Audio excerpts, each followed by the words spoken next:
College of Science. Group topic: solar energy. Group members: Luke, Francisco, Nicholas, Matthew, Jackson, Kevin Douglas Jr., Bryce, and Andy. What is solar energy and how is it used? Solar energy is a radiant light and heat from the sun that is then harnessed using a range of technologies, which is then converted into electricity via solar power. This way of harnessing energy has been popularized since 2008. Key barriers of solar energy. Cost of building solar panels are expensive. Collection of solar rays only occur in the day, not night. Panels could not function with bad weather. Solar panels need repairs from time to time. To start off, the green arrows represent the government. It is interesting to see how government officials involved in the solar energy process affect multiple areas of the community, from households and community groups to big businesses and the utility companies. Next is the blue arrows, which represent the fundamentals of our solar energy. There is a large fear that goes along with expanding solar energy production, which is the loss of jobs for people who are involved in other forms of energy production. But in reality, expanding the production and utilization of solar energy would create millions of jobs, not only in the United States, but across the globe. So our solution is the Dyson Swarm. With the Dyson Swarm, we could power the entire world with just solar energy.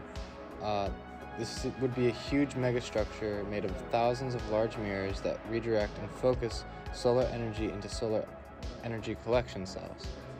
It still operates in a similar fashion to a solar panel, but the energy being received is much stronger and bountiful. To make the construction process as efficient as possible, it'd be a good idea to station the process at Mercury. This is not only a very mineral-rich plant, but it exhibits a weak gravitational force, so since it's being close to the sun, the shipping cost will be greatly reduced. Solar batteries will then be deployed to orbit the sun.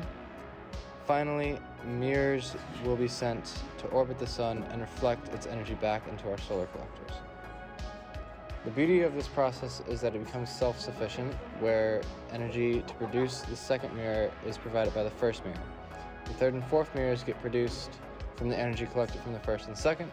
This process repeats itself until the power produced is enough to satisfy all of humanity's energy needs. While this may sound very far away and a kind of sci-fi thinking, recent advances in space travel show that this sort of impossibility may be plausible sometime, maybe not in our lifetimes, but sometime in the distant future. Sources and references. These are the sources and references used for this project. The first two sources are talking about were used as cons towards solar panels specifically. Solar panels would be the direct competitor to the Dyson sphere. So that's why we needed to talk about the cons of solar panels.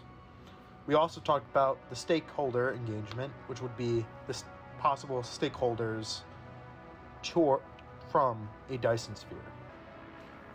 And then we have also multiple links to why we haven't had a Dyson sphere so far and what use a Dyson sphere could be if we were able to create one.